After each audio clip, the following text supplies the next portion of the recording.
Global entertainment industry की ओर एक वहां बड़ी जंग छिड़ गई है। पहले वार्नर ब्रदर डिस्कवरी को खरीदने के लिए नेटफ्लिक्स ने $72 अरब की डील की। अब इस डील को काउंटर करने के लिए पैरामाउंट ने $108 अरब का ऑफर दे दिया। पैरामाउंट का ऑफर आने के बाद वार्नर ब्रदर ने कहा कि वे ऑफर को देखकर 10 दिन में जवाब देंगे। तो सर, अब ये नेटफ्लिक्स वर्सेस पैरामाउंट की जो लड़ाई है, इस जंग में कौन कितनी ताकत के साथ आया है, पहले तो आप यही समझा दीजिए। बेहद दिलचस्प हो गया है अमेरिका का एंटरटेनमेंट बाजार। अभी हमने पैरामाउंट और स्काईडांस का हाल में ही विलय देखा था, स्काईडांस ने पैरामाउंट को लिया था। अमेरिका के पूरे एंटरटेनमेंट मार्केट में जिनके पास बड़ी फ्रेंचाइजी हैं, वहां पर अब एकाधिकार की, बाजार का अधिकांश हिस्सा कब्जाने की होड़ स्पष्ट रूप से दिखाई दे रही है। नेटफ्लिक्स ने बाजार को चौंकाया जब उसने कहा कि वार्नर ब्रदर्स और डिस्कवरी और इसके साथ जो डीसी फ्रेंचाइजी है, गेम ऑफ थ्रोन्स है और हैरी पॉटर, ये सब कुछ, ये पूरा बास्केट जो इतनी बड़ी एंटरटेनमेंट बास्केट है, उसे वो खरीदने जा रहा था 72 से $83 अरब में।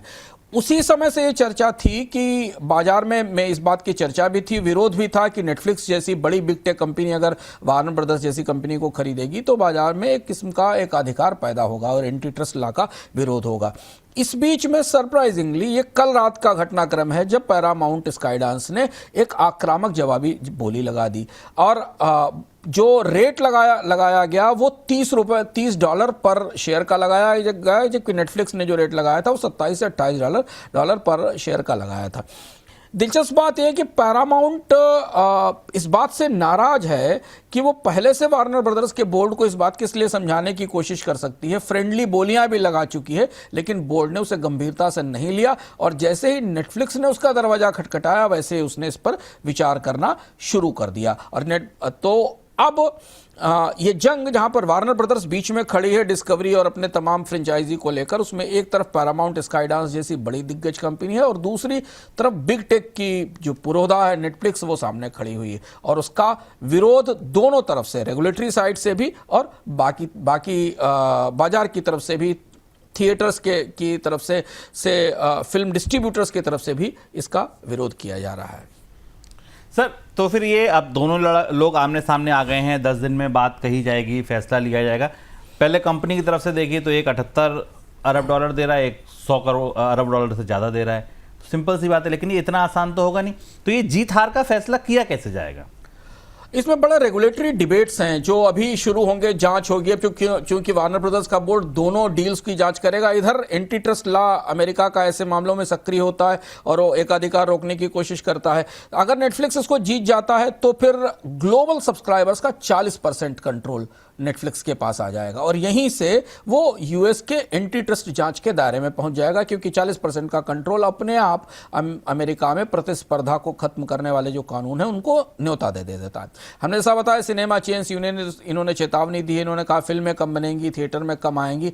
लेकिन हाँ, अगर पैरामाउंट जीतता है तो फिर पैरामाउंट को HBO मैक्स और नेटफ्लिक्स डिज्नी से चुनौती मिलेगी, क्योंकि पैरामाउंट इस होड़ में आगे आता दिखाई दे रहा। फैसला ऐसे होगा कि अभी तो रेगुलेटर्स इस पर विचार करेंगे, जांच होगा, फिर उसके बाद वार्नर ब्रदर का बोर्ड तय करेगा कि उसको किसके साथ जाना है, नेटफ्लिक्स के साथ या पैरामाउंट के साथ जाना है। और अगर नेटफ्लिक्स से हारती है तो नेटफ्लिक्स के वैल्यूएशन पर बड़ा असर दिखाई देगा।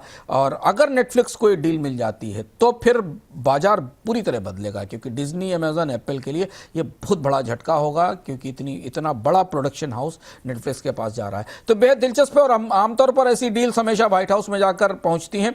अभी तक डोनाल्ड ट्रंप के निकटवर्ती लोगों ने और डोनाल्ड ट्रंप ने इस पर अपनी कोई स्पष्ट रणनीति नहीं दी है। बाजार में यह कहा जा रहा है कि ट्रेडिशनल फिल्म मेकिंग बिजनेस और क्रिएटिव बिजनेस से बिग टेक को बिल्कुल दूर रखा जाना चाहिए, क्योंकि आज नेटफ्लिक्स आई है, कल एप्पल आकर किसी स्टूडियो को खरीदेगी, तो इस तरह से तो जो पुराना क्रिएटिव इंडस्ट्री है वो खत्म हो जाएगी। अंततः इस बात पर निर्भर करेगा कि डोनाल्ड ट्रंप किसकी तरफ खड़े होते हैं, पुराने प्रोड्यूसर्स या पुरानी कंपनी पैरामाउंट की तरफ या फिर बिग टेक नेटफ्लिक्स की तरफ। अमेरिकी राष्ट्रपति डोनाल्ड ट्रंप ने भारत पर एक और टैरिफ की धमकी दी है। इस बार ट्रंप ने भारत के बड़े कृषि एक्सपोर्ट चावल पर निशाना साधा है। ट्रंप ने कहा है कि भारत अगर अमेरिका के बाजार में चावल की डंपिंग करेगा तो वे टैरिफ लगाएंगे। अमेरिका भारत के बासमती चावल का बड़ा खरीदार है। वित्त वर्ष 24-25 में अगर आप आंकड़े देखें तो अमेरिका ने भारत से 3.25 लाख टन बासमती चावल खरीदा है। ऐसे में टैरिफ से बासमती एक्सपोर्ट प्रभावित हो सकता है। सर, ट्रेड डील से पहले एक और झटका।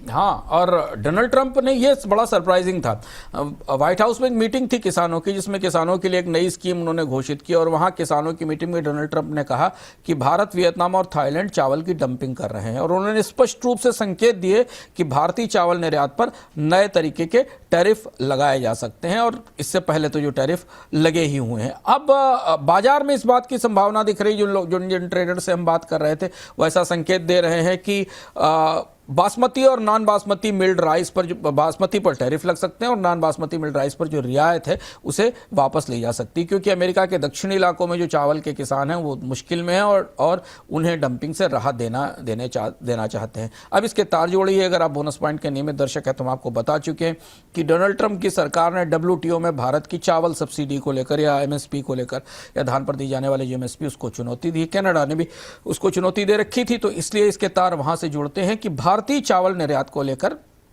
डोनाल्ड ट्रंप का प्रशासन अब असहज हो रहा है। करीब करीब $2 बिलियन के आसपास का कृषि खाद्य निर्यात का बाजार है भारत के लिए, और अगर वहां से टैरिफ आते हैं तो फिर भारत को मिडिल ईस्ट और EU के बाजारों की तरफ देखना होगा। आज हमने सुबह इस खबर के बाद, जब रात में एक खबर, भारतीय समय के अनुसार रात में एक खबर आई, सुबह हमने भारत की जो प्रमुख चावल निर्यातक कंपनियां हैं जो स्टॉक मार्केट में लिस्टेड हैं, उनके स्टॉक्स पर असर भी देखा था।